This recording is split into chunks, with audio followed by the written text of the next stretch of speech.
ఓం నమో భగవతే వాసుదేవాయ. ఓం నమో భగవతే వాసుదేవాయ. ఓం నమో భగవతే వాసుదేవాయ. నారాయణం నమస్కృత్య నరం చైవ నరోత్తమం దేవీం సరస్వతిం వ్యాసం తతో జయం ఉదీరయేత్. నష్టప్రాయేషు అభద్రేషు నిత్యం భాగవత సేవయా భగవతే ఉత్తమ శ్లోకే భక్తిర్భవతి నైష్టికి. ఓం అజ్ఞానతిమిరంధస్య జ్ఞానాంజలిశలాకయా చక్షుర్విన్మిలితం येन తస్మై శ్రీ గురువే నమః. श्रीचैतन्यमनोभीष्टं स्थापितं येन भूतले स्वयं रूपः कदा मह्यं ददति स्वापदान्तिकं. वन्देऽहं श्रीगुरो श्रीयुतपदकमलं श्रीगुरुन् वैष्णवांश्च श्रीरूपं साग्रजातं सहगण रघुनाथान्वितं तं सजीवं साद्वैतं सावधूतं परिजनसहितं कृष्णचैतन्यदेवं श्रीराधा कृष्णपादान् सहगण ललिता श्रीविशाखान्वितांश्च. हे कृष्णा करुणा सिन्धो दीनबन्धो जगत्पते गोपेशा गोपिका कान्ता राधा कान्ता नमोऽस्तुते. तप्त काञ्चन गौरांगी राधे वृन्दावनेश्वरी वृषभानुसुते देवी प्रणमामि हरिप्रिये. वाञ्छाकल्पतरुभ्यश्च कृपा सिन्धुभ्य एव च पतितानां पावनेभ्यो वैष्णवेभ्यो नमो नमः. जय श्री कृष्ण चैतन्य प्रभु नित्यानंद श्री अद्वैत गदाधर श्रीवासादि गौरभक्तवृन्द. हरे कृष्णा कृष्ण कृष्ण हरे हरे हरे राम राम राम हरे हरे. हरे कृष्णा कृष्ण कृष्ण हरे हरे हरे राम राम राम हरे हरे. हरे कृष्णा कृष्ण कृष्ण हरे हरे हरे राम राम राम हरे हरे. थैंक यू प्रभु जी. Hare Krishna. Thank you very much Lakshmi మాతాజీ. సో మనము ఈరోజు నిన్నటి అధ్యాయం 24ది కంటిన్యూ చేస్తున్నాం, chanting the song by lord Shiva.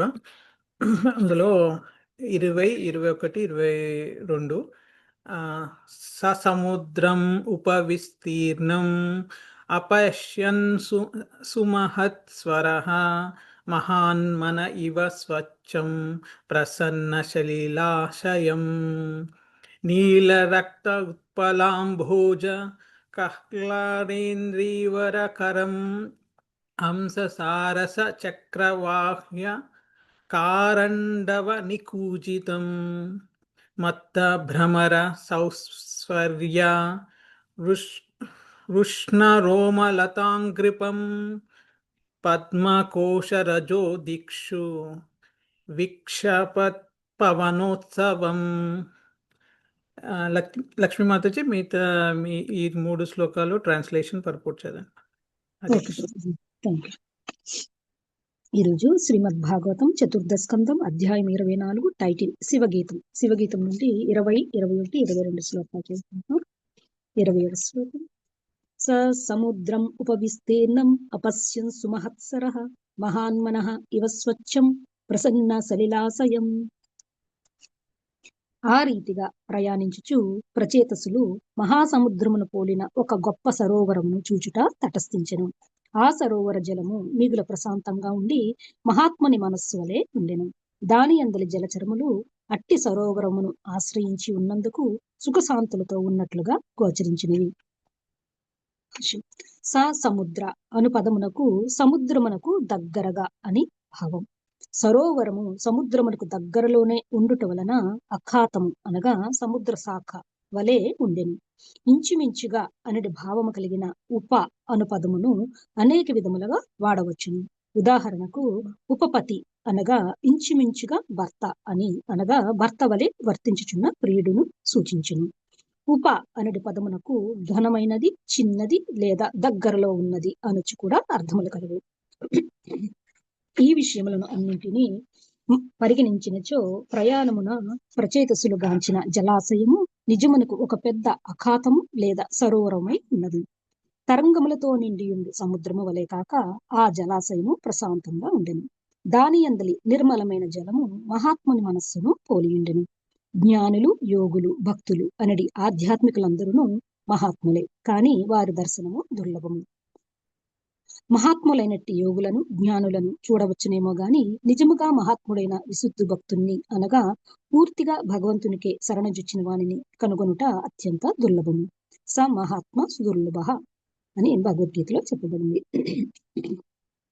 సేవకునిగా, స్నేహితునిగా, తండ్రిగా, తల్లిగా లేదా ప్రేయసిగా శ్రీకృష్ణుని సేవించవలను అన్నది కోరిక తప్ప అన్యాభిలాష లేనందున భక్తుని మనస్సు ఎల్లప్పుడూ ప్రశాంతంగాను వాంఛారహితముగాను ఉండును.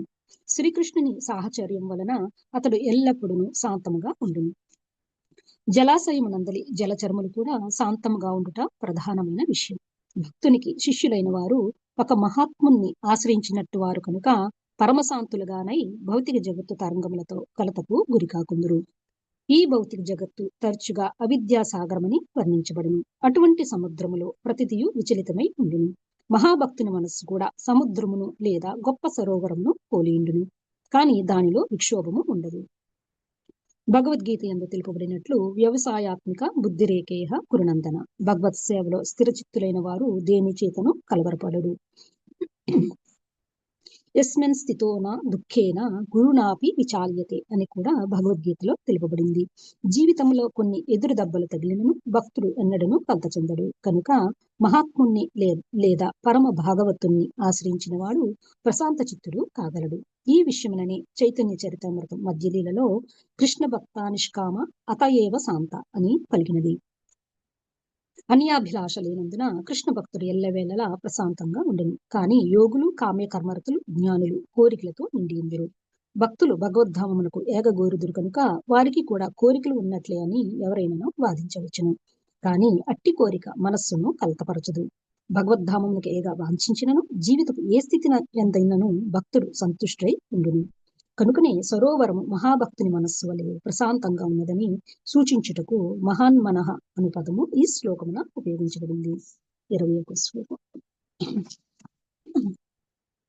నీల రక్తోత్పల అంబోజ కహ్లార ఇందీవర ఆకరం హంస సారస చక్రాహ్వ కారండవ నికూజితం. ఆ మహాసరోవరమునందు అనేక విధములగు పద్మములు కలువు. కొన్ని నీలి వర్ణము కలిగి కాగా మరికొన్ని రక్తవర్ణమును కలిగి ఉండును.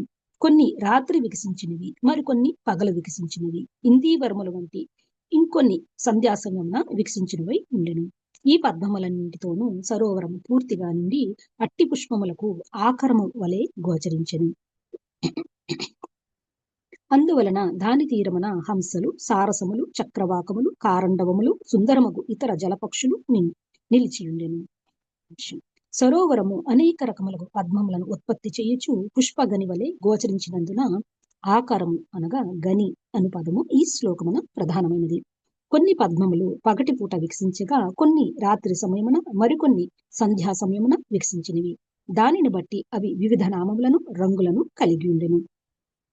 అటువంటి పుష్పములన్నీయును ఆ సరోవరమున ఉండెను. జలాశయము ప్రశాంతంగా ఉండి పద్మభరితమై ఉన్నందున హంసలు, చక్రవాకములు, కారండవములు వంటి శ్రేష్టమైన పక్షులు తీరముపై నిలిచి కలరవము చేయుచు ఆ ప్రాంతమునంతటిని మనోహరముగా చేసినవి. తిరుగున సంపర్కమును అనుసరించి మానవులు అనేక రకములుగా ఉన్నట్లు పక్షులు, వృక్షములు, తేనెటీగల వంటి వానిలో కూడా అనేక రకములు ఉండును. సమస్తము త్రిగుణములను అనుసరించియే విభజింపబడి ఉండును. పద్మభరితమగు నిర్మల జలములలో చరించు హంసలు, సారసములు మురికి ప్రదేశములలో వాలియుండెడి కాకులకు భిన్నమైనటివి. అదే విధముగా రజస్తమో గుణయుతులు, సత్వగుణయుతులు అనుచు మనుజులు భిన్నముగా ఉందురు. సృష్టి ఎంత వైవిధ్యపూర్ణమైందనగా ప్రతి సంఘమునందను నానా విధత్వము గోచరించుచుండును. ఆ విధముగా పద్మభరితమైన ఆ మహాజలాశయము తయారు చేసిన వాతావరణమును అనుభవించుటకు శ్రేష్టమగు పక్షులు సరోవర తీరమున నిలిచియుండెను. 22వ శ్లోకం. మత్త భ్రమర స్వాస్వర్య హృష్ట రోమాలతా అంగ్రిపం పద్మకోసరజ దిక్షు విక్షిపత్ పవన ఉత్సవం. సరోవరమునకు అన్ని పక్కల నానా రకముల వృక్షములు, లతలు నిలిచియుండెను. మత్తిల్లిన భృంగములు వాటి చుట్టూ జూంకారము చేయుచుండెను. ఆ మధుర జూంకారముచే వృక్షములు ఉల్లాసముగా ఉన్నట్లు గోచరించెను. పద్మ పరాగము గాలిలోనికి వెదజల్లబడుచుండెను. ఇవన్నీయును ఎంతటి చక్కని వాతావరణమును కలుగజేసినవనగా అచ్చట ఒక మహోత్సవము జరుగుచున్నట్లుగా కనపట్టెను. వృక్షములు, లతలు కూడా ఒక రకమైన జీవులే. మధుపములు తేనెను గ్రహించుటకు తమపై వాలినప్పుడు అవి మిక్కిలి ఆనందించెను. పద్మ పరాగమును వెదజల్లుచు వాయువు కూడా ఆ సందర్భమున తన వంతు కార్యమును నిర్వహించును. ఇవన్నీయును హంసల కలవరముతోను నిర్మల జలముతోను మిళితమయ్యను. అట్టి ప్రదేశము నిత్యోత్సవ ప్రాంతమని ప్రచేతసులు భావించిరి. ఈ వర్ణనను బట్టి వారు హిమాలయముల చెంత ఉండడి శివలోకమును చేరినట్లు గోచరించుచున్నది. థ్యాంక్ యూ ప్రభుజీ. హరే కృష్ణ. థ్యాంక్ యూ మాతాజీ. Thank you devotees. Please accept my humble obeisances ఈరోజు జూమ్ మీటింగ్లో జాయిన్ అవ్వాలందరికీ. So before I start I want to quick ప్రేయర్స్తో స్టార్ట్ చేయాలనుకుంటున్నా. ఓం అజ్ఞానతిమిరాంధస్య జ్ఞానాంజన శలాకయా చక్షురున్మిలితం येन తస్మై శ్రీ గురవే నమః. శ్రీ చైతన్య మనోభీష్టం స్థాపితం येन భూతలే స్వయం రూపకదా మహ్యం దదాతి సుపదాంతికం. నమో ఓం విష్ణుపాదాయ కృష్ణప్రేష్ఠాయ భూతలే శ్రీమతే భక్తివేదాంత స్వామినీతి నామినే. నమస్తే సరస్వతే దేవే గౌరవాణి ప్రచారిణే నిర్విశేషే శూన్యవాది పాశ్చాత్యదేశతారిణే. ఓం కృష్ణాయ వాసుదేవాయ దేవకీ నందనాయ చ నందగోపకుమారాయ గోవిందాయ నమో నమః. జై శ్రీకృష్ణ చైతన్య ప్రభు నిత్యానంద శ్రీ అద్వైత గదాధర శ్రీవాసాది గౌర భక్త వృంద. హరే కృష్ణ కృష్ణ కృష్ణ హరే హరే, హరే రామ రామ రామ హరే హరే. హరే కృష్ణ కృష్ణ కృష్ణ హరే హరే, హరే రామ రామ రామ హరే హరే. హరే కృష్ణ కృష్ణ కృష్ణ హరే హరే, హరే రామ రామ రామ హరే హరే. సో ఈరోజు మనం శ్రీమద్ భాగవతంలోని 4వ స్కందంలో 4వ వర్ణ సృష్టిలో 24వ అధ్యాయము రుద్రగీత శివుడు ప్రచేతస్కి ఉపదేశించిన అధ్యాయం. దాంట్లో 20 నుంచి 22 3 శ్లోకాలు ఈరోజు మనం పరిశీలిస్తున్నాము. సో మన కాంటెక్స్ట్ వచ్చేసి ప్రచేతసులు తమ తపస్సు కోసం అరణ్యంలో వెళ్తున్నప్పుడు ఈ అద్భుతమైన లేక్ సరస్సుని చూడడం జరిగింది అన్నట్టు. సో ఈ అద్భుతమైన దివ్యమైన శాంతిమయమైన సరస్సు గురించి మన ఈ డిస్క్రిప్షన్లో ఈ 3 శ్లోకాలు వస్తాయి అన్నట్టు. ఈరోజు మనం చూసే 3 శ్లోకాస్. సో ఫస్ట్ శ్లోక వచ్చేసి కామ్నెస్, శాంతి ఎలా ఉంది, ప్రశాంతంగా ఎట్లా ఉంది అనేది. సెకండ్ వచ్చేసి లోటసెస్ అండ్ బర్డ్స్ గురించి చెప్తారు. థర్డ్ వచ్చేసి అట్మాస్ఫియర్ ఎట్లా ఉంది, ఫెస్టివ్ అట్మాస్ఫియర్ గురించి చెప్తారు. సో దాంట్లో మనం ఈరోజు ముఖ్యమైన ఏంటి అంటే దాని ఉపమానాలు ఉన్నాయి. అండ్ ఇప్పుడు ఉపమానం అంటే ఇప్పుడు మనం ఒకరిని బ్యూటిఫుల్ ఫేస్ని ఏమంటాం, నీ మొహము చాలా చంద్రబింబం లాగా ఉన్నది అంటే పోల్చుతాం. ఆ పోలిక అన్నట్టు ఇది కూడా ఒక అమర కావ్యం లాంటిది. భాగవతము పురాణం, అమర పురాణం ఆర్ బెస్ట్ పురాణం. సో దీంట్లో కూడా ఈ కంపారిజన్ ద్వారా చాలా దాంట్లో మనకు ఇన్నర్ మీనింగ్స్ కూడా ఋషులు మనకు అందించారన్నట్టు ఈ భాగవతంలో ఉంది. కాబట్టి ఈ వర్ణన, ఈ పోల్చడము మనం ఎలా కంపేర్ చేసుకోవాలి, మనము ఈ ప్రజెంట్ జనరేషన్లో మనం ఎలా చూడాలి అనేది కూడా మనం ఈ 3 శ్లోకాల చదువుతున్నప్పుడు అర్థం చేసుకోవచ్చు. సో మనకు ఇక్కడ ప్రధాన థీమ్ వచ్చేసి ఈరోజు మన మనసు ఎలా ఉండాలి. సో భక్తుని మనస్సు ఇంత నిర్మలమైన సరస్సు లాగా, ఈ బ్యూటిఫుల్ లేక్, ప్రశాంతమైన లేక్ లాగా ఉండాలనేది ఒక థీమ్గా చూడొచ్చు. అండ్ మన వాతావరణం ఎలా ఉండాలి, అక్కడ ఉండే వాతావరణం లాగా పోల్చాడు అన్నట్టు. అంటే అక్కడ ఎక్కువ తామర పుష్పాలు, భ్రమరాలు, పక్షులు ఇవన్నీ చూసి వాతావరణం ఎలా ఉందో భక్తుల దగ్గర శాంతి, సౌందర్యం, ఆనందం, కృష్ణ కృప స్వయంగా ఉద్భవిస్తుంటుంది అన్నట్టు తెలుస్తుంటుంది. సో మనం ప్రకృతిని చూస్తే భగవంతుడు సృష్టిస్తున్నట్టు మన భగవద్గీత 10th చాప్టర్లో చెప్పారు కదా, అపులెన్సెస్లో. సో ఇది ఒక జస్ట్ స్పార్క్ ఆఫ్ ద భగవంతుని, కృష్ణుడి యొక్క క్రియేషన్. ఇది కంప్లీట్ కాదు, ఇది ఓన్లీ జస్ట్ స్పార్క్. సో మొత్తం ఇంకా ఎంత ఉంటుందో అనేది మనం అర్థం చేసుకోవచ్చు. ఇది చిన్న స్పార్క్ లాంటిది ఫైర్లో. సో ఈరోజు మనం ఈ చాప్టర్లో యాక్చువల్గా లాస్ట్ వీక్లో కూడా నేను చెప్పాను 4 సెక్షన్స్ ఉంటాయి ప్రధానంగా 1 నుంచి 15 మహారాజ్ వంశావళి ఇది దాంట్లో చెప్తున్నప్పుడు. సో మనకు సెకండ్ సెక్షన్లో ప్రచేతసు ఎలా శివుణ్ణి కలిశారు, లార్డ్ శివాని కలిశారు అనేది, శివుణ్ణి దర్శించడం అనేది. థర్డ్ వచ్చేసి రుద్రగీత, తర్వాత ఎలా చాంట్ చేస్తారు ఫలస్తుతి 69 to 79 శ్లోకాస్ దాకా. సో మనం ఇప్పుడు సెకండ్ సెక్షన్లో ఉన్నాం. సెకండ్ సెక్షన్ని రెండుగా డివైడ్ చేసుకుంటే 19 నుంచి 23 ఏమో ఈ లేక్ గురించి డిస్క్రిప్షన్, రచయితస్ వెళ్తున్న దారిలో శివుని దర్శించడానికి హిమాలయ సైడ్ వెళ్తుంటారు. ఆ దారిలో ఈ అందమైన ప్రశాంతమైన లేక్ కనబడింది, దాని గురించి మాట్లాడతారు. అక్కడే వాళ్ళు తపస్సు చేస్తారు అన్నట్టు. అక్కడికే శివుడు వస్తాడు. మనం మిగతా 24 నుంచి 32 శ్లోకాలలో దాని గురించి డీటెయిల్గా చూస్తాం. ఇక్కడే ఆయన రుద్రగీతని బోధిస్తాడు అన్నట్టు దీని తర్వాత. సో అక్కడ మనము ఈరోజు 25 శ్లోకాల్లో సందర్భం ఏంటంటే, మామూలుగా మనకు తెలుసు ప్రాచీన బరికి 10 మంది సంతానము, దాంట్లో 10 మందిని రచయితలు అంటారు. సో వాళ్ళు అటువైపు హిమాలయస్ వైపు ప్రయాణం చేస్తుండగా ఆల్మోస్ట్ సముద్రానికి దగ్గరగా సమానంగా ఒక విస్తరించిన ఒక మహా సరస్సు, మనకు బిగ్ లేక్ బట్ బే లాగా, ఇప్పుడు మన దగ్గర మేరీల్యాండ్లో చెస్పిక్ బే ఉంది. సో అది సముద్రానికి అటాచ్గా ఉంటుంది. సో అలాంటి సరస్సు, నీరు చాలా అత్యంత అల్లలు లేకుండా శాంతంగా ఉంది.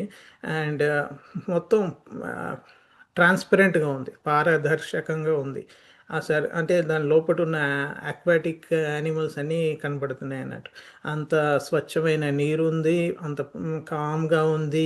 ఇప్పుడు సముద్రంలో అయితే మనకు సముద్ర ఘోష కానీ అలలు కానీ చాలా అలజడి ఇవన్నీ వస్తుంటాయి, కానీ ఇక్కడ అట్లా లేదు. ఇది అందుకే సరస్సుతో పోల్చారు.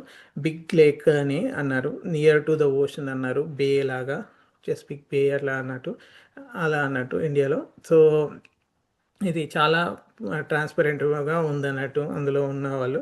సో దాన్ని మహాత్ముల మనసుతో కంపేర్ చేస్తారు. సో మహాత్ముల మనం చాలా శ్రీల ప్రభుపాద పర్పోట్లో ఇస్తారు, దాని గురించి మాట్లాడదాం. అందులో నివసించే జలచరాలు అన్నీ వాళ్ళ అంటే ఆ వాటర్తోనే సర్వైవ్ అవుతున్నాయి. అవి చాలా సంతోషంగా శాంతిగా కనిపించాయి అని చెప్తున్నాను అన్నట్టు ఆ శ్లోకాలు. సో దాంట్లో సముద్రం అనే వర్డ్ పర్పోర్ట్లో శ్రీల ప్రభుపాద యూజ్ చేస్తారు, నియర్ టు ద సీ అని. So reservoir is like a bay అని చెప్పాడు, అదే సముద్రం దగ్గర. అండ్ ఉప అంటే మనకు తెలుసు, ఉప ప్రధానమంత్రి వైస్ ప్రెసిడెంట్, ఆ విధంగా మీనింగ్ వస్తుంది. ఉపపతి, ఉప అనేది greater, smaller, more or less అలా కాంటెక్స్లో వాడచ్చు అని చెప్పారు దాంట్లో. బట్ ఇక్కడ మనకేంటంటే వీళ్ళు తపస్సు కోసం అని కైలాసం సైడ్ వెళ్తున్నప్పుడు ఇలాంటి ప్లేస్, ఇలా పెద్ద విశాలమైన లేక్, ఆల్మోస్ట్ సముద్రం అంత పొడవు ఉంది, అంటే చాలా బిగ్ లెంత్ రిజర్వాయర్ లేక్ ఉంది అని చెప్తున్నారు. అది ఎంత క్లియర్గా ఉందంటే, గ్రేట్ సోల్స్ యొక్క మైండ్ ఎంత క్లియర్గా ఉంటుందో అంత క్లీన్గా ఉంది అక్కడ వాటర్ అని చెప్తున్నారు. సో గ్రేట్ సోల్స్ అంటే జ్ఞానిలో ఉంటారు, యోగీస్లో ఉంటారు, భక్తాస్లో ఉంటారు. సో కానీ ప్యూర్ డివోటీస్ని గ్రేట్ సోల్స్ అంటారు. అవి చాలా రేర్గా మనము ఫైండ్ అవుట్ చేయగలుగుతాం. భగవద్గీత 7th chapter 19th శ్లోకాలో మనకు ఒక శ్లోకం ఉంది, బహూనాం జన్మనామంతే జ్ఞానవాన్ మాన్ ప్రపద్యతే వాసుదేవ సర్వమితి సంహాత్మ సుదుర్లభ. సో అలాంటి అట్లాంటి సమహాత్ములు చాలా దుర్లభంగా దొరుకుతారు, చాలా రేర్ అని చెప్తున్నాడు అన్నట్టు ఆ శ్లోకంలో. సో ఇక్కడ వీళ్ళు చాలా రేర్ అని చెప్తున్నారు అలాంటి వాళ్ళు. ఇక్కడ ఈ ప్రచేతాస్ కూడా అలాంటి వాళ్ళే అన్నట్టు. సో జనరల్గా డివోటీస్ మైండ్ చాలా కామ్గా ఉండాలి, క్వైట్గా ఉండాలి, కోరికలు లేకుండా ఉండాలి, మనకు అన్యాభిలాషలత శూన్యం, దాని గురించి కూడా చదువుదాం. సో ఏ డిజైర్ లేకుండా ఉండడం అన్నట్టు. సో ఇందులో ఇంకొక శ్లోకాన్ని కూడా భగవద్గీతది ప్రభుపాద గారు యూజ్ చేశారు. అది సెకండ్ చాప్టర్ 41 శ్లోక. వ్యవసాయాత్మిక బుద్ధిర్ ఏకే కురునందన బహుశాఖాయంత్యాశ్చ బుద్ధయో వ్యవసాయినాం.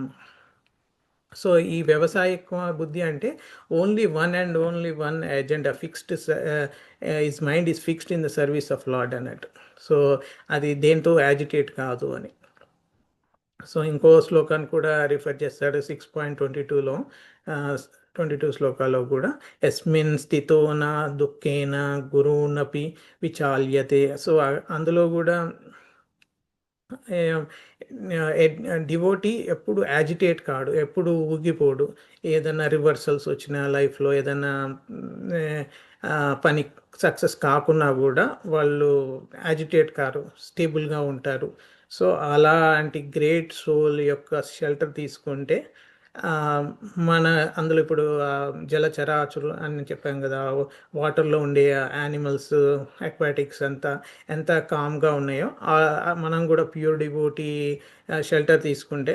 సో మనం ఇప్పుడు ఇస్కాన్లో శ్రీల ప్రభుపాద షెల్టర్ తీసుకున్నాం మనం, మన శిక్షా గురువు కాబట్టి. సో అందులో మనం కూడా చాలా హ్యాపీగా మన ఈ నామ సంకీర్తన చేసుకుంటూ హ్యాపీగా ఉంటున్నాం. సో అది అలా అన్నట్టు. సో ఈవెన్ చైతన్య చరితామృత కూడా రిఫర్ చేస్తారు.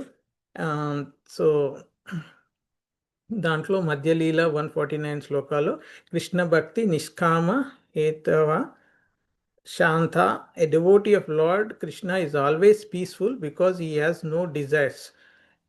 మామూలుగా యోగీస్కి, కర్మీస్కి, జ్ఞానీస్కి వాళ్ళకు సిద్ధులు కావాలని ఉండొచ్చు, లిబరేషన్ కావాలని ఉండొచ్చు. సో అలాంటివి ఉంటాయి. బట్ డివోటీస్కి ఒక కోరిక ఉంటుంది డెఫినెట్గా గోలోకానికి పోవాలని. బట్ ఆ కోరిక ఉన్నా అక్కడ కూడా సర్వీస్ చేయాలని ఉంటుంది కాబట్టి అది యాజిటేట్ చేయదు మైండ్ని, అదేం డిస్టర్బ్ చేయదు.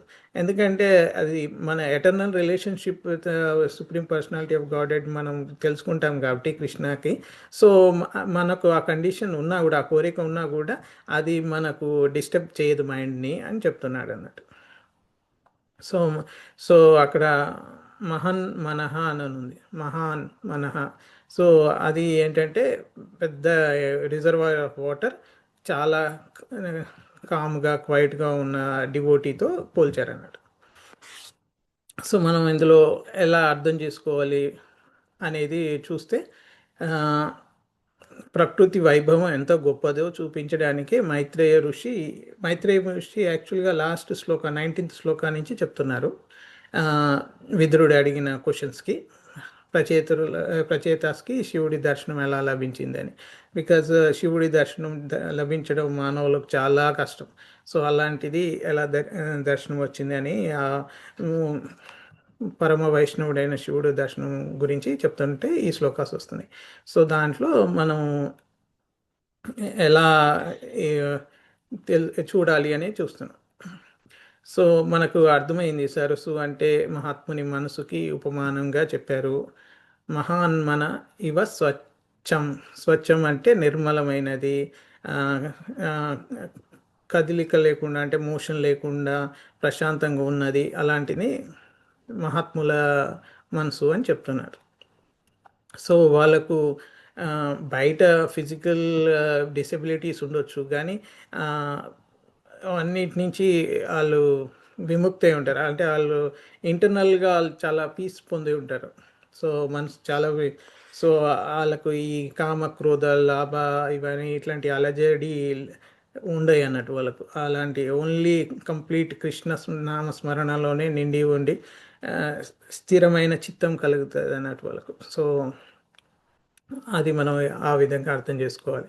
సో మనం భక్తుని కదా, మన మనసుని కంపేర్ చేసుకోవాలి. మనము ఆ సరస్సులాగా, ఆ లేక్ లాగా ప్రచేత చూస్తున్న లేక్ గురించి ఎలా చెప్తున్నాడో, అలా వర్ణిస్తున్నాడో ఆ విధంగా మనం కూడా ఉండడానికి ట్రై చేయాలి మన మనస్సుని అలా. సో మన మనసులో భగవంతుని స్వరూపం స్పష్టంగా ప్రతిబిస్తుంది.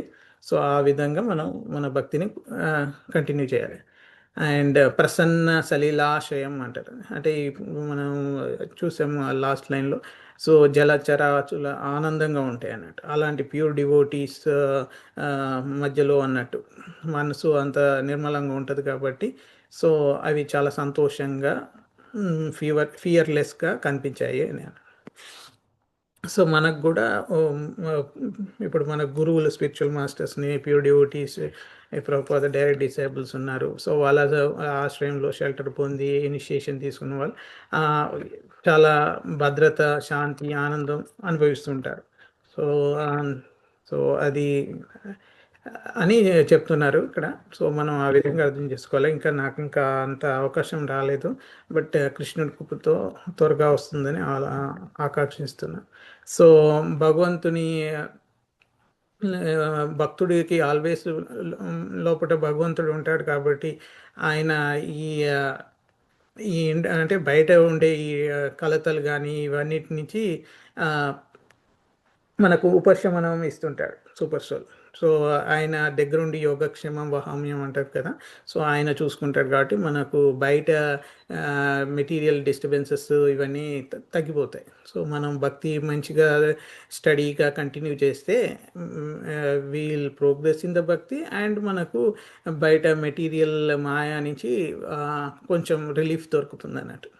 సో ఆ విధంగా మనం ట్రై చేయాలి. సో ఇంకా డీప్గా అర్థం చేసుకోవాలంటే వాళ్ళు మనం ప్రకృతిని చూడడం కాదు, ఆ, వారు ఇప్పుడు భగవంతుడు ఇది ఎంత బాగా సృష్టించాడు అనేది చూడకుండా, అది సృష్టించిన భగవంతుడు ఎంత గ్రేట్, ఎంత గొప్పవాడు అనే భావంతో చూడాలి.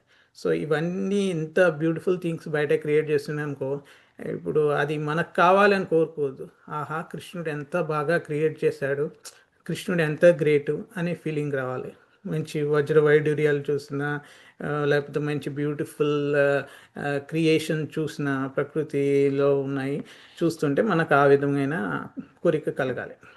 ఆ విధంగా మనం అనుకోవాలన్నట్టు. సో సో ఇదంతా భగవంతుడి యొక్క ఆర్ట్ క్రియేషన్ అనుకోవచ్చు. ఈ ప్రకృతి అంతా ఎంత సుందరంగా, లైక్ నయాగరా వాటర్ ఫాల్స్ కానీ, లేకపోతే బయట మనం మౌంటైన్స్ కానీ, ట్రైల్స్ ఇవన్నీ వెళ్తుంటే ప్రకృతి కొండలు అవన్నీ చూస్తే ఆహా ఎంత బాగా క్రియేట్ చేశాడు కృష్ణుడు అని మనం అనుకోవాలన్నట్టు. ఇది ఏమీ మ్యాజిక్ కాదు. సో ఇంకా మనం నిర్మలంగా అందులో అన్న ఆ వర్డ్ ఉంది ఆ శ్లోకాలో. సో మన మనసు కూడా నిర్మలంగా ఎలా మార్చుకోవాలి? సో మనం కూడా ఆ, ఈ అనర్థాలు, అపరాధాలు, అసూయ, ద్వేషం, స్వార్థం లేకుండా చూసుకోవడమే నిర్మలగా మార్చడం అన్నట్టు. మన మనసుని నిర్మలంగా ఎలా మార్చుకోవాలంటే ఇవి తీసేయాలి అన్నట్టు. అనర్థాలు, అపరాధాలు, అసూయ, ద్వేషం, స్వార్థం, అప్పుడే మన మనసు నిర్మలంగా మారుతుంది. సో మనం దానికోసం ఏం చేయాలి? ఆ శుద్ధి కావడానికి, ఆ ప్యూరిఫై కావడానికి నామ సంకీర్తన, శ్రవణము, కీర్తనము, సత్సంగం, సో ఇవి devotee association, and reading Bhagavad Gita, Bhagavatamu everyday ఇట్లాంటివి చేస్తూ ఉంటే ఆటోమేటిక్గా స్లోగా స్టెప్ బై స్టెప్ మనం ప్యూరిఫై అయ్యి శుద్ధి కావడానికి ఛాన్సెస్ ఉన్నాయి. సో ప్రసన్నం అంటే ఏంటి? ప్రశాంతం, ఆనందం. సో మనకు భగవద్గీతలో సెకండ్ చాప్టర్లో స్థితప్రజ్ఞ లక్షణాల గురించి చెప్తాడు అన్నట్టు. అక్కడ కూడా ఇదే కంపారిజన్ చేస్తాడు అన్నట్టు భగవద్గీతలో. మనసు ఇప్పుడు ఈ సరస్సుతో పోలుస్తారు అక్కడ. అండ్ స్థిరంగా, లోతైనదిగా. సో అది చాలా డీప్గా కూడా ఉంది, స్థిరంగా ఉంది. సో అంటే డీప్, ఈవెన్ సరస్సులో కూడా కొన్ని సార్లు ఇప్పుడు ఏదైనా స్టోన్ వేస్తే ఇట్లా రిపిల్స్ వస్తుంటాయి, ఎలా ఉంటాయి, కానీ లోపల అంత చాలా స్టడీగా ఉంటుంది. సో పైన లిటిల్గా మనకు అలలు కనబడ్డా లోపల మాత్రం డీప్గా పోతే చాలా ప్రశాంతత ఉంటుంది. సో అలానే మనకు బాహ్య అవుటర్ మనకు సంఘటనల వల్ల మనం కొంచెం డిస్టర్బ్గా అనిపించినా కూడా లోపల మనసు మాత్రం కృష్ణాశ్రయం పొంది చాలా స్టడీగా ఉండాలి. బయట ఫిజికల్గా అనిపించవచ్చు, అరే వీడు కూడా ఎక్స్టర్నల్ డిస్టర్బెన్స్కి లోన్ అవుతున్నాడు అని సంఘటనలకు, బట్ లోపల మనసు మాత్రం నిశ్చలంగా కృష్ణుడి మీద కంప్లీట్ డిపెండెంట్, కంప్లీట్ సరెండర్తో ఉండాలన్నట్టు. అది అది ఇంపార్టెంట్ మనం. సో మహాత్ముల సమీపంలో ఉన్న వారి స్థితి ఎలా ఉంటుంది అనేది కూడా మనం చూడొచ్చు నెక్స్ట్ శ్లోకాల్లో. సో వాళ్ళ సన్నిధిలో ఉంటే మన స్పిరిచువాలిటీకి రక్షణ పొందుతాం. సో అది ఒక ఇంపార్టెంట్.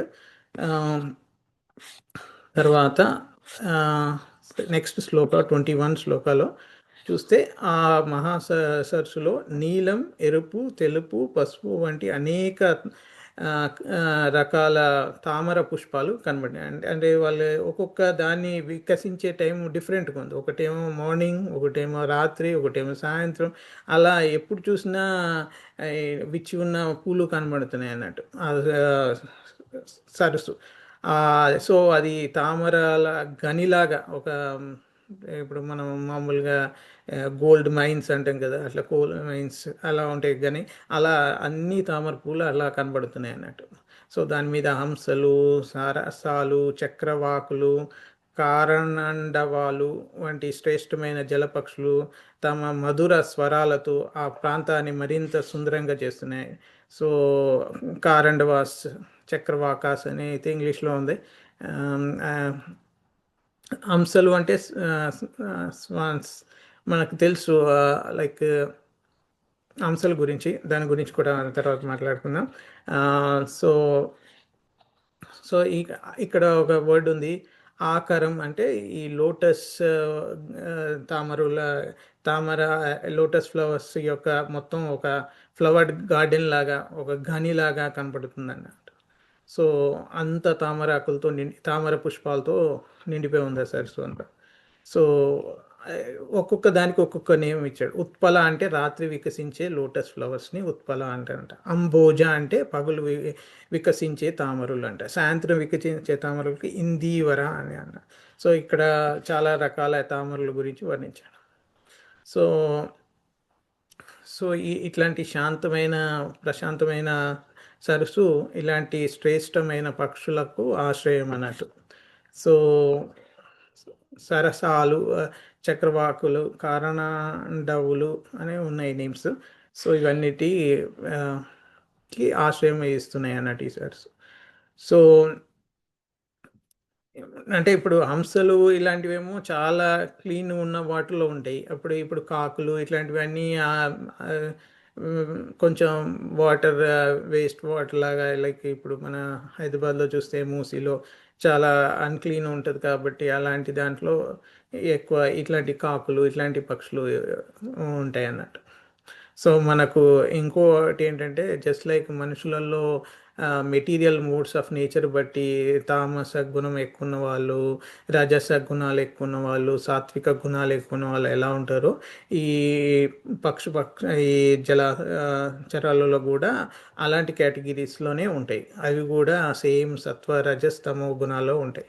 ఈ మనుషులకే కాదు, అన్ని యానిమల్స్కి, అన్ని అక్వాటిక్స్కి, అన్ని బర్డ్స్కి, అన్నిటికీ వర్తిస్తుంది అన్నట్టు మెటీరియల్ మూడ్స్.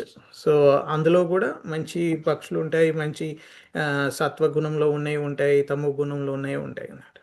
సో సో కొన్ని అలా ఉంటాయి అన్నట్టు, మన అలాగే అవి కూడా. సో బట్ ఓన్లీ ఏంటంటే మన షేప్ అండ్ మనకున్న జ్ఞానం డిఫరెంట్, వాళ్ళకు యానిమల్ దాంట్లో అది డిఫరెంట్గా ఉంటాయి. సో ఇవన్నీ మనం వైవిధ్యం ఈ ప్రకృతిలో మనం చూడగలుగుతాము. సో ఇవి ఈ మోడ్స్ ఆఫ్ నేచరు అవి అన్నిట్లో ఉంటాయని కూడా మనం ప్రపోజలాలు ఈ పర్పోర్ట్లో క్లియర్గా చెప్పారు. సో ఈవెన్ పుష్పాలు, చెట్లకు కూడా అంత అన్నీ ఉంటాయి, యానిమల్స్కే కాదు. సో మనకు హంస గురించి మనం తర్వాత మాట్లాడదాం అనుకున్నాం కదా. హంస మనకు పరమహంస ఉపమానం కంపేర్ చేసి కూడా చూడొచ్చు. వేదాలలో హంసని లైక్ ఎలా పరమహంసకు ఉపమానంగా వాడతారు అని అంటారు. సో హంసకు ఒక క్వాలిటీ ఉంది అన్నట్టు. ఇప్పుడు వాటర్ మిక్స్ చేసిన మిల్క్ ఉంటే అది పాలని మాత్రమే తీసుకుంటుంది, ఆ వాటర్ని తీసుకోదు. సో అది ఓన్లీ పాలని సపరేట్ చేయగలుగుతారు వాటర్ నుంచి, దాని స్పెషాలిటీ హంస యొక్క. సో అదే విధంగా మనం కూడా ప్రపంచంలో ఉన్న మంచిని మాత్రమే తీసుకొని చెడుని వదిలేసి ఆధ్యాత్మికంగా మనం ప్రోగ్రెస్ కావాలి. సో మనం కూడా ఈ హంసలాగానే మనం ముందుకు ప్రయాణం చేయాలి ఈ స్పిరిచువల్ అడ్వాన్స్మెంట్లో. సో అది మనం దీని నుంచి నేర్చుకోవచ్చు. ఈ సరస్సులో అంశాలు నివసించడం అంటే ప్రచేతలు వాళ్ళ ధ్యానానికి ఇది అనుకూలమైన వాతావరణం అని సెలెక్ట్ చేసుకుంటారు అన్నమాట. సో తామర పుష్పాలు అంటే లోటస్ ఫ్లవర్లు, మనం lotus feet of God, lotus అంటే భక్తుని హృదయంతో కూడా కంపేర్ చేసుకోవచ్చు. ఆ, దేవుడి పాదాలు పద్మలా కంపేర్ చేసుకోవచ్చు అలా అన్నట్టు. సో తామర పుష్పము ఏ- ఆ నీటిలో ఉంటుంది కానీ ఆ నీటికి అది తడవదు, అంటే తడిగా ఉండదు, వెట్ కాదు. అలాగే భక్తుడు ప్రపంచంలో ఉన్నా కూడా ఈ కలుషిత వాతావరణానికి ఎబోగా ఉండొచ్చు. సో అది అన్నట్టు మెయిన్గా మనం కూడా లోటస్ ఫ్లవర్గా ఉండడానికి ఎలా కంపేర్ చేసుకోవాలంటే అలా అన్నట్టు. సో మనం ఈ ప్రపంచంలో ఉంటాం, ఇవన్నీ ఉంటాయి, అర్షట్ వర్గాలు అన్నీ మన మీద కూడా ఉంటాయి, కానీ అవి అన్నీ మనం రాకుండా మన దగ్గరికి రాకుండా చూసుకోవాలి అన్నట్టు, కలుషితం కాకుండా మనం కూడా చూసుకోవాలి, ఆ విధంగా ఉండాలి అన్నట్టు. సో దానికి ఎలా చేయాలి, మన సర్వీస్ టు ద గాడ్ అనేట్టు, మన ఏ పని చేసినా మనం కృష్ణ రిలేటెడ్ సర్వీస్లో related to Krishna service use చేస్తే మన సెన్స్ గ్రాటిఫికేషన్ లేకుండా కృష్ణ సేవలో మన ఇంద్రియాలని యూజ్ చేసుకుంటే ఆ, మనం ఆ విధంగా ఉండగలుగుతాం. సో ఇంకోటి ఏంటంటే ఇది కేవలం ఒక న్యాచురల్ బ్యూటీ సీనిక్ సిచ్యువేషన్ లాగా చూడకుండా భగవంతుడి యొక్క సృష్టి మహిమ లాగా చూడాలి. సో మనం ప్రకృతిని చూసినప్పుడల్లా లైక్ రసోపమాప్సు కౌంతేయ అని మనకు భగవద్గీతలో ఉంటుంది. So I'm the taste in water అంటారు. సో వాటర్ తాగుతున్నప్పుడు ఆ టేస్ట్, బికాస్ టేస్ట్ లేని వాటర్ ఎవరు తాగరు, ఆ వాటర్కి వచ్చిన టేస్ట్ ఆ కృష్ణ వల్లనే వచ్చింది అని క్లియర్గా భగవద్గీతలో చెప్పారు. సో మనం వాటర్ తాగినప్పుడల్లా కృష్ణని గుర్తు చేసుకోవచ్చు. సో కృష్ణ నామస్మరణకు మనం ప్రకృతిలో ఏది చూసినా అన్వయించుకొని మనం దాన్ని స్మరణకు తెచ్చుకోగలగాలి. సో అది ఇంపార్టెంట్ టేక్అవే. సో మనం కూడా చెక్ చేసుకోవచ్చు మన హృదయం లైక్ అనుకూలంగా ఉందా లేదా, అంటే శాంతిగా ఉందా, ప్యూరిగా ఉందా, కృష్ణనామ స్మరణకు అనుకూలం ఉందా లేదా అనేది కూడా మనం కూడా చెక్ చేసుకోవచ్చు. ఈ కోపం, అసూయ ఇవన్నీ మనకు ఈ కలుషిత భావాలు రాకుండా ఉంటే ఖచ్చితంగా ఉన్నట్టు. సో అవి మనకు తెలుస్తుంది. తర్వాత ఆ, మనం ప్రకృతిని చూసే దృష్టి మార్చుకోవాలి, అది ఇంపార్టెంట్ టేక్ అవే ఫ్రమ్ ఈ శ్లోక. సో మనకు ఇలాంటి చూసినప్పుడు కృష్ణుడు గుర్తు రావాలి, సృష్టి క్రియేటర్ గుర్తు రావాలి. సో పక్షుల స్వరాల గురించి ఇక్కడ లాస్ట్ వర్డ్ ఉంటుంది, దాన్ని ఏంటి, ఒక్క నిమిషం శ్లోక మిస్ అయింది. ఆ, అంటే ఇప్పుడు ఒక్కొక్క అర్పులకు ఒక్కొక్క వర్డ్స్ వాడతారు. సో అలా దీనికి ఈ పక్షుల స్వరాలను ఒక్కొక్కటిలాగా మనం ఇక్కడ ఏమని అంటే ఎక్కడ ఉంది అది, యా,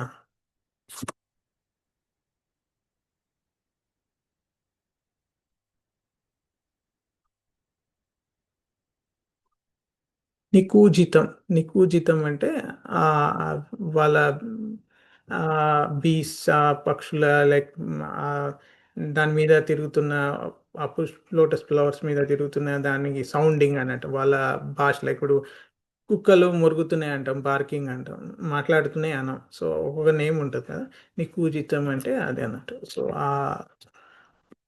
సో అది నేను ప్రిఫర్ చేస్తున్నా. సో లాస్ట్ శ్లోకాకి వెళ్తే ఈరోజు 22nd శ్లోకాలో ఒక్క నిమిషం జస్ట్. సో సో ఇప్పుడు ఆ లేక్ చూసాం కదా, ఆ లేక్ చుట్టూ ఉన్న పక్షులు ఎలా ఉన్నాయి, ఆ, లతలు, అవి ఈ మన ఈ బీస్ వాళ్ళకు ఎలా ఆ, అక్కడ హనీ తీసుకుంటూ ఈ లోటస్ ఫ్లవర్ భ్రమరాల మధుర గుంజన ఎలా సౌండ్ ఉంది, దాంతోనే అలాంటి అట్మాస్ఫియర్ అక్కడ క్రియేట్ అయింది. సో అవన్నీ దాని డిస్క్రిప్షన్ అంతా ఇక్కడ ఈ శ్లోకాలో చెప్పాను అన్నట్టు, మైత్రేయముని విదురుతూ.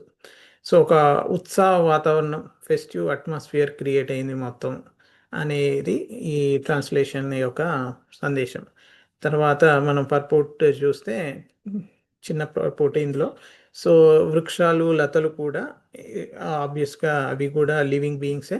సో మనము దాన్ని లైక్ ఈ భ్రమరాలు వాటి మీద మనకు వెళ్ళినప్పుడు తేనె తీసుకుంటున్నప్పుడు ఆ లోటస్లో హనీని తీసుకున్నాము. సో అవి ఆనందంతో రోమాంచితం అవుతాయి అన్నట్టు అవి. సో ఈ ప్రకృతికి మనకున్న ఆ రిలేషన్షిప్ని చూపిస్తుంది అన్నట్టు. సో సో ఒక జీవరాశులు ఇంకో జీవరాశులతో ఎలా ఉన్నాయి అన్నట్టు. ఇప్పుడు ఈ బీస్ ఆ ఫ్లవర్స్ యొక్క హనీని తీసుకొని ఎలా ఆ సంబంధం ఎలా ఉందో అనేది మనకు అర్థం చేస్తుంది. సో ప్రకృతి నేచర్ కూడా ఈ కృష్ణుడు క్రియేట్ చేసిన సృష్టి కాబట్టి సో ఆనందాన్ని అనుభవిస్తున్న అనే భావన కాకుండా మనం లైక్ ఇది ఇక్కడ హృష్ట రోమా అని వర్డ్ వచ్చింది అన్నట్టు. సో ఆ విధంగా ఆ, వృక్షాలు వర్ణించబడ్డాయి అన్నట్టు. అవి కూడా చాలా హ్యాపీగా ఉన్నాయి అని చెప్తున్నాను అన్నట్టు ఆ లివింగ్ బీయింగ్స్ కూడా. సో గాలి సృష్టించిన పవనోత్సవం, పవన అంటే గాలి కదా, పవన పుత్రానుమ అని అంటాం మనం. సో గాలి సృష్టించిన పవనోత్సవం అనే వర్డ్ కూడా ఈ శ్లోకాల్లో వాడారు. సో అన్ని దిశలలో ఇవి అటు ఇటు అన్ని టైంలో all times morning evening night అన్ని టైంలలో ఉన్నాయి. ఇవి అన్ని టైంలో ఆల్వేస్ హ్యాపీగా ఉన్నాయి. ఇవన్నీ ఆ వాతావరణం చాలా చాలా సుందరంగా ఉంది. అవన్నీ ఆస్వాదిస్తూ ఆ తామర రేణువులు చల్లుతూ అటు ఇటు వెళ్తున్నప్పుడు కొన్ని లైక్ వాటర్ దానిలో రెయిన్ వాటర్ పడినాయి అటు ఇటు చల్లుతున్నట్టుగా అనిపిస్తుంది. సో అది మొత్తం అండ్ కంటిన్యూస్గా చాలా ఉత్సాహంగా మారింది అన్నట్టు ఆ సన్నివేశం. ఆ, వాసన కానీ ఆ దృశ్యం కానీ శబ్దం కానీ అంతా ఈ మూడు ఆధ్యాత్మిక వాతావరణం క్రియేట్ చేసాయి అన్నట్టు. సో ఈ ప్రచేతసులు అక్కడ తపస్సు చేసుకోవడానికి ఇది అనువైన ప్లేస్ అని భావిస్తారు అన్నట్టు. సో అది ఈ శ్లోకంలో ముఖ్య అన్నట్టు. సో అక్కడి నుంచి శివలోక సమీపంలో ఉన్నారన్నట్టు ఈ ప్రచేతసులు. సో మనకు అది అర్థం చేసుకోవచ్చు. హిమాలయ సమీపంలో శివలోక ప్రాంతం ఉంటుందని, హిమాలయస్ పైన ఉంటుందని అంటారు. సో అది అక్కడికి ఇది దగ్గరలో ఉంది అన్నట్టు. సో మనం భక్తుని కీర్తన ఎలా ఉండాలి అనేది ఆలోచిస్తే అందులో మనం మునిగిపోవాలన్నట్టు. మనం మధుర గుంజన ఈ బీచ్ సౌండ్తోని ఎలా మనం ఆ సౌండ్కి అట్రాక్ట్ అయ్యి నేచురల్ సౌండ్కి అట్రాక్ట్ అవుతామో అలానే మనము కూడా కృష్ణ భక్తి భావానికి అట్రాక్ట్ అయ్యి ఆనందం మనకు వస్తుందని అర్థం చేసుకోవాలి. ఈ వృక్షాలు రోమాంచం అంటే నేను చెట్లు కూడా చాలా హ్యాపీ ఫీల్ అవుతాయి అని చెప్పాను కదా. సో అవి కూడా లివింగ్ బీయింగ్స్ కాబట్టి అవి కూడా హ్యాపీ ఉంటాయి, మనకు కనబడకపోవచ్చు బట్ అవి కూడా చాలా హ్యాపీ ఫీల్ అవుతాయి అన్నట్టు. సో సో ఈ భక్తితో మనం కీర్తన శ్రవణం చేస్తే మన హృదయం కూడా అలా ఎక్సైట్ అవుతుంది అనేది మనం తెలుసుకోవాలి. ఈ మొత్తం ఒక మన చిత్తం ప్యూరిఫై అవుతుంది, మన అంతరంగం శుద్ధి అవుతుంది. సో ఇవి మనం ఈ దీని నుంచి టేక్ అవే చేసుకోవచ్చు. సో కృప వితరణ గాలి ఇవన్నీ చాలా లైక్ అన్ని ప్లేసెస్కి స్వీట్ బ్రీజ్, కూల్ బ్రీజ్ వెళ్తుంటే ఎలా ఉంది అనేది కూడా చెప్తారు దీంట్లో. సో మన భక్తిలో ఉన్న మన భక్తులము మన ఎవరైనా డివోటీస్ కానీ భక్తుడైనా సరే అలా చుట్టూ ఉన్న వాతావరణానికి కూడా ఆనందము శాంతి పంచాలన్నట్టు. సో మనం అది ఇప్పుడు ఇంట్లో మనం భక్తి చేస్తే మంచిగా మన కుటుంబం అంతా హ్యాపీగా వాళ్ళు కూడా ఫీల్ కావాలి, ఆ ఫీల్ మనం ఇవ్వగలగాలి. అప్పుడే మన భక్తి మంచి లెవెల్కి వెళ్ళింది, అడ్వాన్స్ అవుతుంది, గుడ్ ప్రోగ్రెస్ అవుతుంది అని తెలుసుకోవచ్చు. సో మనని చూస్తే వాళ్ళకు ఆనందం కలగాలి, వాళ్ళు కృష్ణ స్మరణ చేయడానికి రెడీ చేయాలన్నట్టు. ఇన్బిల్ట్గా ఆటోమేటిక్గా అవుతుంది అన్నట్టు, అంటే మనం చెప్పకుండా చేస్తారు.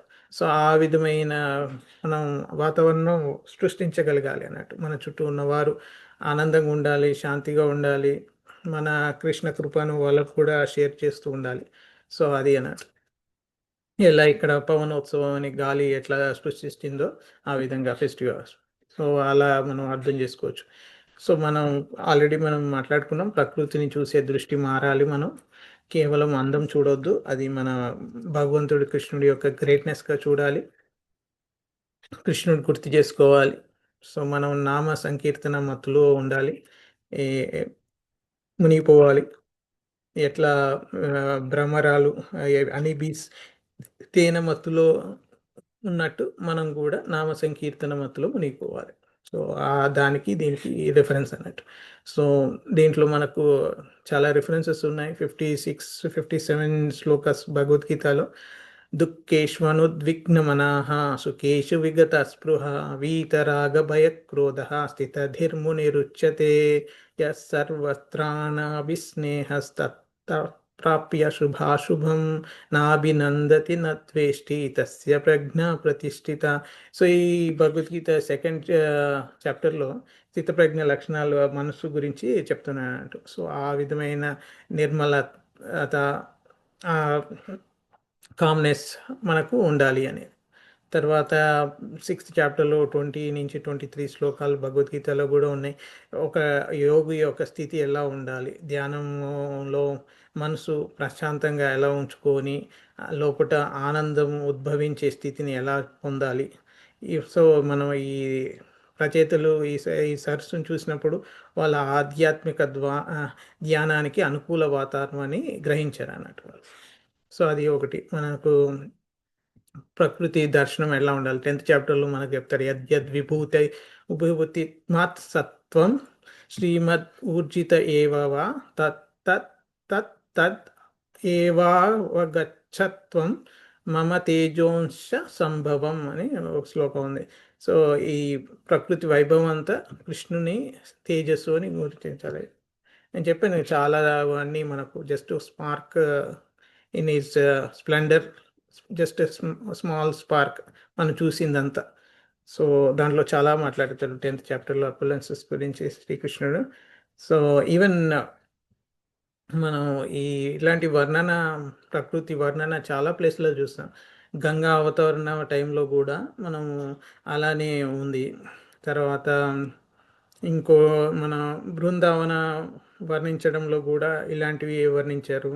సో చాలా ఎగ్జాంపుల్స్ తీసుకోవచ్చు అన్నట్టు. ఇప్పుడు ధ్రువ మహారాజు మన ఇదే క్యాంటోలో మనం చూసినప్పుడు ధ్రువ మహారాజు తపస్సు చేయడానికి వెళ్ళినప్పుడు కూడా ప్రకృతి స్టాప్ అయిపోయింది, స్తంభించింది, గాలి ఆగిపోయింది. అప్పుడు దేవతలు ఇమీడియట్గా విష్ణు దగ్గరికి వెళ్ళి ఏంటి ఇట్లా ఆగిపోయింది, ఇంత కష్టమవుతుంది, గాలి ఆడతలేదు అంటే, నో నో ఇది మై డివోటీయే చేస్తున్నాడు, నేను వెళ్తున్నాను, సో నథింగ్ టు వరీ, ఇది ఏం ప్రళయానికి సంబంధం కాదు, యువర్ ఆల్ ఫైన్ సేఫ్ అని చెప్పేసి అంటారు. సో అలా అన్నట్టు. సో ప్రకృతి మనకు తెలుస్తుంటుంది అన్నట్టు. సో గంగా అవతరణ అని మాట్లాడాను కదా, భగీరథుడు తపస్సు చేసినప్పుడు ఆయన పూర్వీకులు సగరల కుమారులని 70,000 సగర కుమారులు చనిపోతారు అన్నట్టు, ఋషి శాపంతో భస్మం అయిపోతారు. సో వాళ్ళకు పుణ్యగతులు చేయాలంటే గంగని, విష్ణు పాదాల నుంచి ఉన్న ఆకాశంలో ఉన్న గంగని ఇక్కడ తీసుకురావాలంటే అప్పుడు మళ్ళా శివుడికి తపస్సు చేసి శివుడు జటాయువులో బంధించి మళ్ళీ అక్కడి నుంచి గంగా ఒక పాయ తీసి, మనకి గంగా అవతరణ అంతా తెలుసు కదా, భగీరథుడు చేసిన తపస్సుకి గంగా నదికి ఇంకో పేరు భగీరథుడు అని పేరు కూడా వచ్చింది. సో అది ఆ స్టోరీలో కూడా అప్పుడు అది వచ్చినప్పుడు ఆబ్వియస్గా వాటర్ వచ్చినప్పుడు అందరూ దేవతలు సంతోషించారు. ఇది one of the holy rivers, most holiest river అనుకోవచ్చు ఇండియాలో గంగా. సో అది కింద ప్రవహించింది, భూమి మీద ప్రవహించింది అన్నట్టు. సో మన ప్రకృతి అంతా శాంతి అయింది అన్నట్టు. సో అది, సో ఇక్కడ చూసి కూడా వాళ్ళు రచయితసులు కూడా ఆ సరస్సును చూడి ఇది మన తపస్సుకి ఇది అనుకూలమైన ప్రకృతి స్పందించిన దృశ్యంగా చూశారన్నట్టు. సో ఈవెన్ ఇది ఆబ్వియస్గా చెప్పాను ఆల్రెడీ, కైలాసానికి దగ్గరలో ఉంది శివుడు ఉండే ప్లేస్కి. సో ఇది ఆల్మోస్ట్ అలాంటి వాతావరణం ఇక్కడ కూడా కనబడింది అని. సో ఇది దీని తర్వాత వచ్చేది శివుడి ఇది అన్నట్టు. సో మనకు ఈ చేతో దర్పణం మార్జనం అని నేను ఒకసారి రిఫర్ చేశాను. ఇది Shri Chaitanya Mahaprabhu like one of the important teaching అన్నట్టు. మనసు నిర్మలం అయితే భగవంతుని రూపం స్పష్టంగా ప్రతిబింబిస్తుంది. సో మనం చేయాల్సింది మన హృదయాన్ని శుద్ధి చేసుకోవడం. శుద్ధ హృదయం చూస్తే ఆ నిర్మలత్వత ఆటోమేటిక్గా వస్తుంది. సో మన నామ సంకీర్తనే ఈ భ్రమరాల గుంజన అని కంపేర్ చేశాడు. ఈ మనం ఇక్కడ ఆయన బృందావనాన్ని దర్శించినప్పుడు ఆ పక్షుల స్వరాలు, గాలి, పుష్పాలు, నదులు అన్నీ ఆయనకు కృష్ణ నామస్మరణకు కారణమయ్యాయి అని శ్రీ చైతన్య మహాప్రభు చెప్పారు అన్నట్టు. సో దానికి రిలేట్ చేసుకోవచ్చు. సో ఇవన్నీ ప్రకృతికి మనం ఎందుకు కంపేర్ చేస్తుంటాము, మన ఇవన్నీ భాగవతంలో ఎందుకున్నాయి ఇవి అని. సో మన మనసు అట్లా నిర్మలంగా ఉందా లేదా అని చెక్ చేసుకోవాలి. మన ఈ మెయిన్గా అసూయ, కోపాలు, పోలికలు, మెయిన్ కంపారిజన్స్, అహంకారము, ఇవన్నీ అలజడులు, డిస్టర్బెన్సెస్ అన్నీ పోవాలి. అప్పుడే మన భక్తి నిర్మలత్వత పొందుతుంది, ప్రశాంతత పొందుతుంది. సో మనం మన హృదయంలో ఇతరులకు ఆశ్రయం ఇస్తున్నామా లేదా అనేది కూడా చూసుకోవాలి. ఇప్పుడు ఎట్లయితే ఈ లేక్ పక్షులకు ఆశ్రయం ఇచ్చినట్టు మనము కూడా లైక్ ఇతరులకు భద్రత, ప్రోత్సాహం, శాంతి ఇవ్వగలగాలి. సో అలాంటివి మనం చేస్తున్నామా లేదా అని. అండ్ ఆబ్వియస్గా ప్రకృతిని చూసి కృష్ణుని మనం గుర్తు చేసుకోవాలి, కృష్ణ స్మరణ జరగాలి. అండ్ మనం కూడా ఈ నామ సంకీర్తన మత్తులో మనం కూడా మునిగాలి, ఎట్లా భ్రమరాల్లో మునిగినట్టు. సో మెయిన్గా కంక్లూజన్ చేయడానికి జస్ట్ ఈ 4 పాయింట్స్ మనం గుర్తుపెట్టుకుంటే ఐ థింక్ ఈరోజు టేక్ అవేగా చెప్పుకోవచ్చు. So anything, please forgive me if I speak wrong or I hurt you or any mistakes అయినా క్షమించండి. Thank you all for listening and giving your association. Your servant of servant.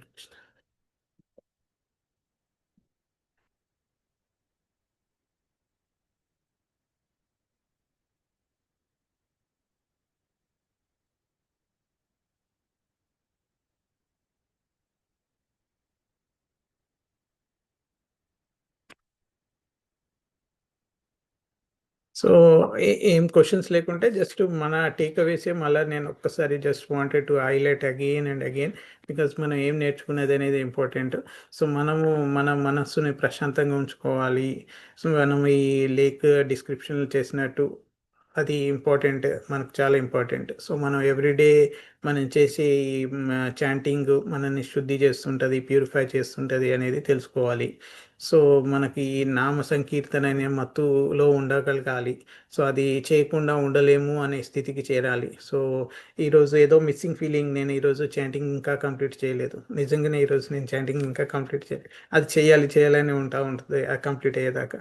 So అలా దానికి addict అయిపోయినట్టుగా ఉండాలి, cell phone addict కాకుండా, వేరే వేరే న్యూస్కి addict కాకుండా చాలా.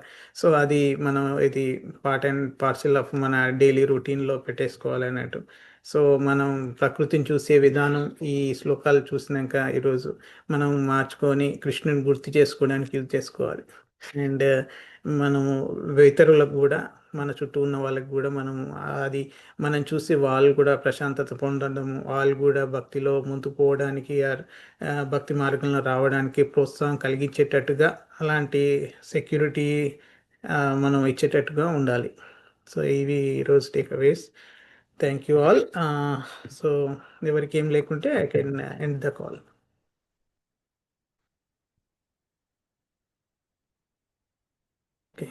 వాంఛా కల్పతరుభ్యశ్చ కృపా. యా శైలజ మాతాజీ చెప్పండి. లేదు, చాలా థ్యాంక్స్ అండి. It was a great great review. And nature కి క్లోజ్ గా ఎట్లుండాలి, వాతావరణం మనం ఎట్లా క్రియేట్ చేసుకోవాలి, మన చుట్టూ ఉండేది మన పీస్ నుంచి, చాలా బాగా చెప్పారు. Thank you for your time and effort. And every day, again, you don't learn, but going through this is very helpful to me, and make appreciate చేయాలి. So థ్యాంక్ యూ మాతాజీ. మనంతకు మనం చదువుకోవడం ఒకటి, తర్వాత గ్రూప్ లో సత్సంగ్లో డిస్కస్ చేసుకోవడము అది ఒకటి. So it's nice to have the same thing. Yeah ఇంకా యాక్చువల్గా ఇంకా 1 వీక్ 2 వీక్స్ ఇదే రుద్రగీత ఉంటుంది మాతాజీ. చాలా మంచి టైంలో వచ్చింది, శివరాత్రి టైంలోనే. సో అవును. ఆల్ బై డివైన్ గ్రేస్ అనుకోవాల్సిందే. కృష్ణ అలా చేశారు మనకు ఈ చదవడం. డెఫినెట్ గా అది Krishna grace only, perfect timing. Yeah yeah so thanks అండి. యా థ్యాంక్ యూ మాతాజీ. Thank Hare Krishna. So okay, వాంఛా కల్పతరుభ్యశ్చ కృపా సింధుభ్య ఏవ చ పతితానాం పావనేభ్యో వైష్ణవేభ్యో నమో నమః. గ్రంథరాజ్ శ్రీమద్ భాగవతం की जय, श्रील प्रभुपाद की जय, अनंत कोटि वैष्णव वृंद की जय. Thank you all for joining. Hare Krishna. Hare Krishna. Thank you, Prabhu. Hare Krishna. Thank you Prabhu. Hare Krishna. Thank you ప్రభుజీ. Hare Krishna. Thank you Mataji. Hare Krishna.